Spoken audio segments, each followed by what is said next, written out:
Hey guys, I'm Eclipse, and today we are finally going to continue the good old Aghanims Scepter series.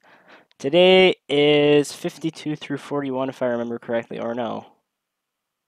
Yeah, 52 through 41. I'm sorry. Anyway, 52 through 41. Anyway, now we're starting to get into the more somewhat useful Aghanim Scepters. Most of these are good upgrades, but on heroes that don't really want to buy an upgrade. Buy an Ags or whatever. That's gonna be most of this video, I think. Anything else? But for the most part, other items are still probably going to be slightly better. We're not getting into the core Aghanim Scepters quite yet. That's still 1 or 2 videos away. Anyway, starting off, Nature's Prophet. I was actually really generous with Nature's Prophet, to be honest, that he made it this far up. But I do think that this Aghanim Scepter can be useful in certain circumstances. What it does is it increases bounces by 2, so 16 to 18. It increases base damage by a bit, I believe, and it also creates a treant from every dead creep from every creep that gets killed by the ultimate, and it kills or creates a super treant essentially from any hero it kills. So that's pretty cool. It's really good for pushing. However, that's about all it's good for, honestly. I mean, I don't think it does quite enough damage for it to be justified as like a nuke or Nature's Prophet whose team fight contribution is just double ulting. I mean, maybe I'm wrong, but still, I think this is just a bit too situational. Okay, way too situational, but anyway, it can be good in certain circumstances, so it does make it up this high. Maybe it should have been lower, but, you know, whatever. Moving on, my list. Sorry, sucks for you. Number 51, Undying. Undying, where's Undying? Strength Dire, I would think. Yeah, there he is. Okay, so Undying is a hero whose Aghanim Scepter doesn't actually do anything visible, which is kind of similar to his his ultimate in the first place. But his Aghanim Scepter does make his ultimate better in all those not too easy to see ways. I believe it increases his max damage amp. It increases some slows and stuff. So it does some cool raising percent things, which is always nice. But at the end of the day, not too sure you want to buy an Aghanim Scepter on Undying. Not too sure you even want to have enough money on Undying to buy an Aghanim Scepter, but that's not that's something we said wasn't going to be involved here. Still, I think there are better items than Aghanim Scepter on this hero. I think the Guardian Greaves are cool. I think maybe Glimmer Cape, Ghost Scepter, depending on the game. So just a lot of items, even like Refresher for Double Tombstone. It would still be better than Ags in my opinion. So I don't really think Aghanims Scepter is that great on this hero. I don't think it's terrible. It is definitely useful. If you're somehow getting 6 slotted on Undying, I would advise you to buy it. But that's probably not going to happen. So yeah. Moving on. 40, no, not 40. 50. Void. Faceless Void. Now, Faceless Void's Ag Scepter upgrade is actually quite good in my opinion. It increases the time by 1 second, and it also does, I believe it lowers the cooldown by like 20 seconds at max level. It lowers it down to 60 seconds, so you can basically use it completely liberally. It's a really short cooldown for an ultimate of Chronosphere's caliber. However, it really doesn't give you damage. That's the thing. So, essentially, with Faceless Void, you kind of need to get an Aghanim Scepter after you have good damage, and you have to be ahead because your damage is going to fall off if you're not ahead, and you can definitely lose the game because you're not doing enough damage because you bought an Ags. So that's kind of the problem with the Aghanim Scepter on Faceless Void. It is not going to give you damage on your carry hero, and that is pretty terrible. However, if you're winning and you get an Aghanim Scepter, you can just chrono their heroes at will and get easy kills. It's actually quite good. And another thing to note is that with the refresher nerf, you pretty much need to have an Aghs in order to get a refresher to have enough mana to double ult. So there's something that could be somewhat useful. Anyway, moving on. Who's our next hero? 49, Crystal Maiden. Crystal Maiden's ultimate does more damage and more slow. Problem with the actual Aghanim Scepter ability here. Damage and slow are good increases and all, but first of all, you can't really like get a full channel off with CM most of the time because they're either going to run out of the AoE or you're going to get stunned. So it's pretty hard to get a good CM ult off at the end of the day, which is kind of unfortunate. When you do get one off, it's great, and this Aghanim Scepter, again, is great in that case, but that case is fairly uncommon. I think as a CM, you're better off getting items to stay alive so that you can cast your spells more often. You have a 6-second cooldown Frostbite. You have, I think there's like 12 or 13 seconds cooldown on the Crystal Nova. I might be terribly misguided in that, but I'm not going to check. Anyway, so you kind of just want to spam spells. You don't really want to ult, because if you ult more often than not, you die. So, I mean, sometimes dying is okay, but I think you would rather get as many spells off as possible before you die.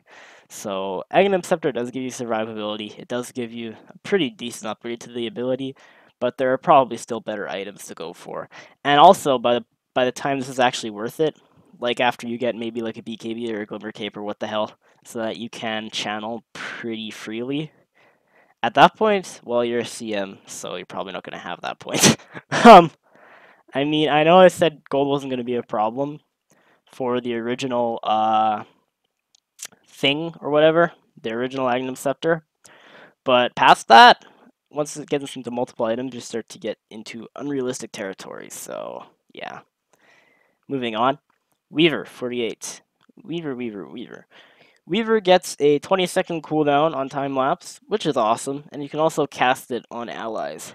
Now, there are two things that I don't like about this Aghanim Scepter. One is just me, so I'm not going to be too mean about it, but I do not want to buy an Aghs on Weaver because I don't want to have to double tap time lapse. That would probably fuck me over. Like, if I got the Aghanim Scepter, I would like single tap it and then die and be like, why did I not time lapse? I'd just be super confused. But anyway, that's just me, so I'm not gonna harp on it too much, as I said. So the main thing that's the problem with this is, again, this is a carry, and carries don't want to buy Aghanim Scepters unless they get more damage from their Aghanim Scepters, and Weaver does not. The ability to save your allies is really cool, but not useful on a carry. So if you're playing like offlane utility Weaver or something, and you can save your teammates, that's cool. I could see it there. But other than that, on the standard carry Weaver, I don't think this is good at all. I think this is actually terrible. So, yeah.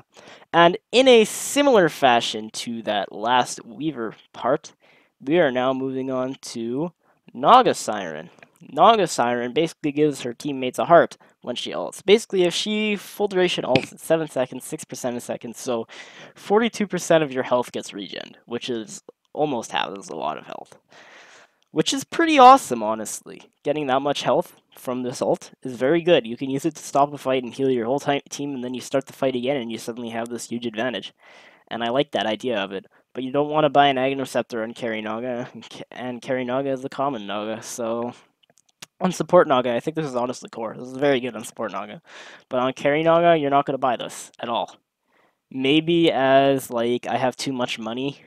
One of those I have too much money items on Naga Siren, I could see it like 7-8 slots, but for the most part it's just not very good. Moving on. Who am I on? God. Lone Druid. Lone Druid gets rid of the Bear Leash. Bear does not die when he dies, and... Is there something else? I feel like I'm missing something. Maybe I'm not, but that's the gist of it. Leashless bear that does not die when you die. Now this is actually awesome. This is a very good Aghanims upgrade. However, you are a carry lone druid, and you need to do damage. And Aghanims Scepter does not help you do damage. It also does not help your bear do damage, even though your bear can split push and stuff.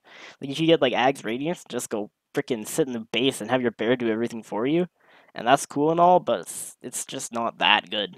So there are like this is like I said, this is a good item. I'd say if your bear is 6 slotted, go for this.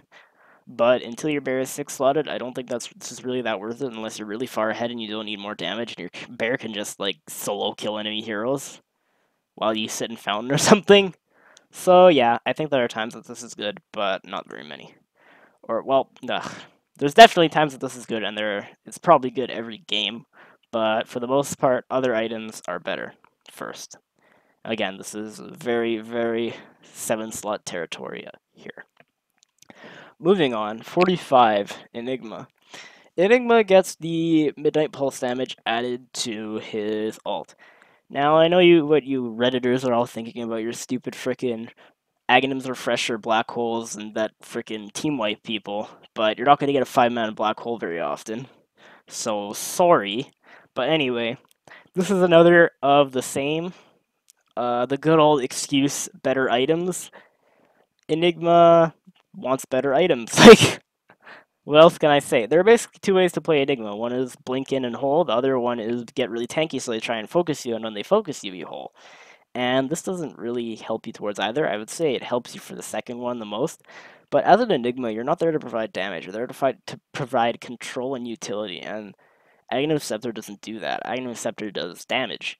And you don't need to do damage as an Enigma. So this is definitely a part of a good Enigma six slot build, I think.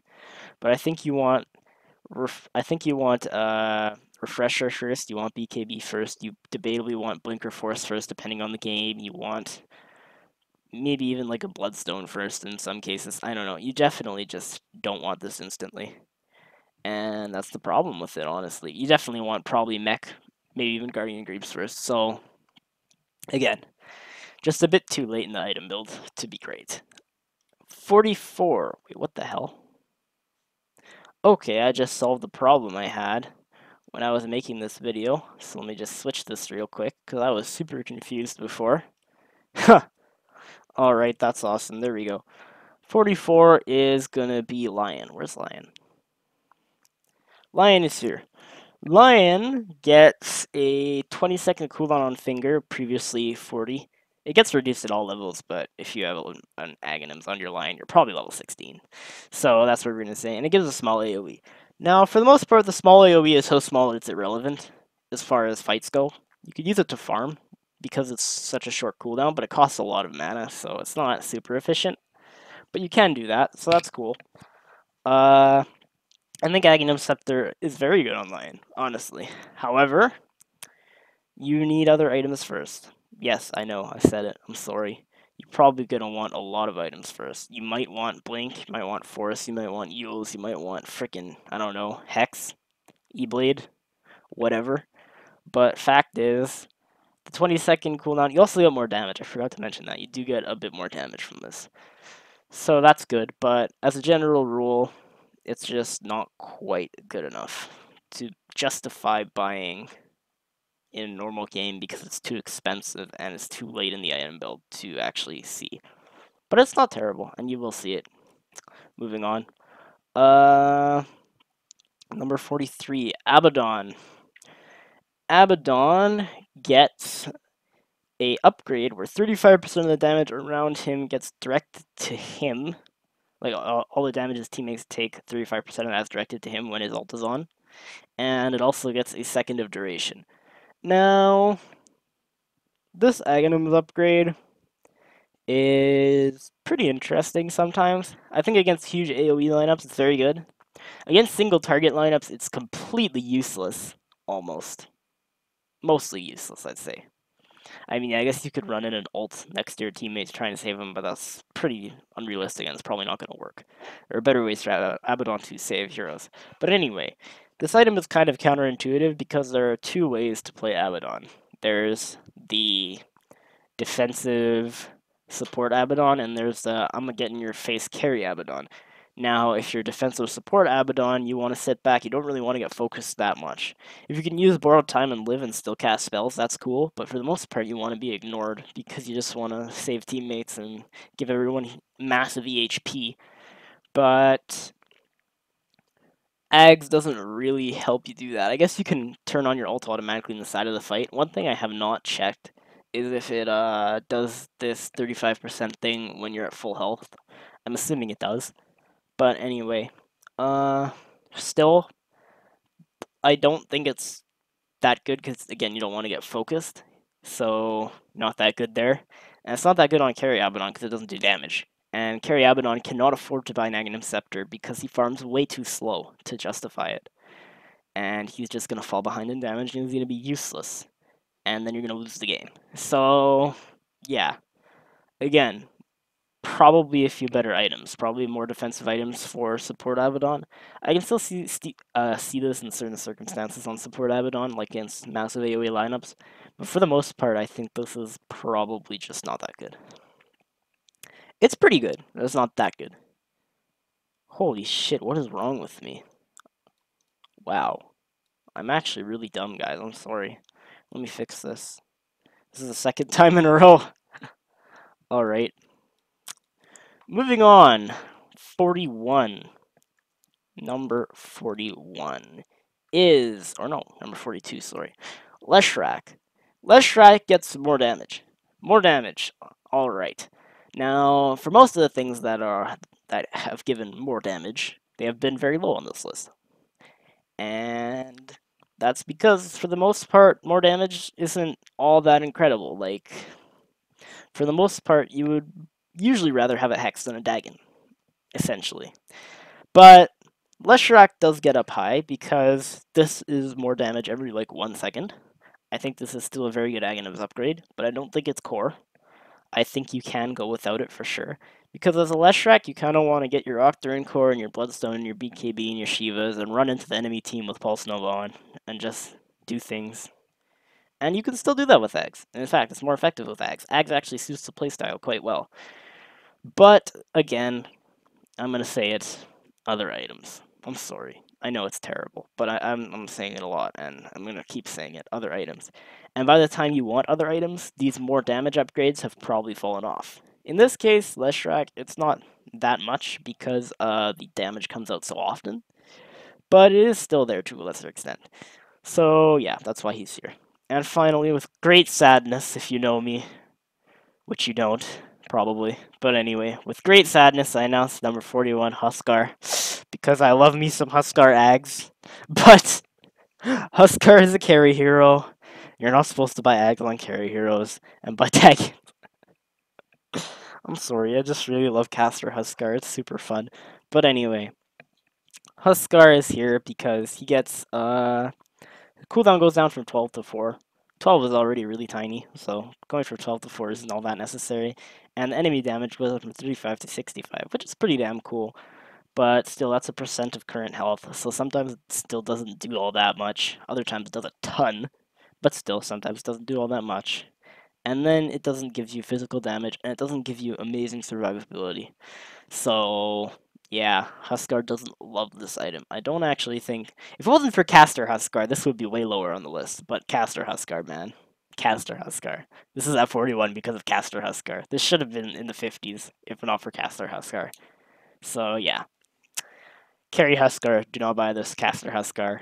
Go right a fucking head. Please do. I hope that you experience that in your life, because if you haven't experienced Caster Huskar in your life, you're missing out. I'm sorry for you. Anyway, so yeah, until next time, I'm Eclipse. This is the third Aghanim Scepter upgrades video. Play Caster Huskar, like, comment, subscribe, and I'm out. See you later.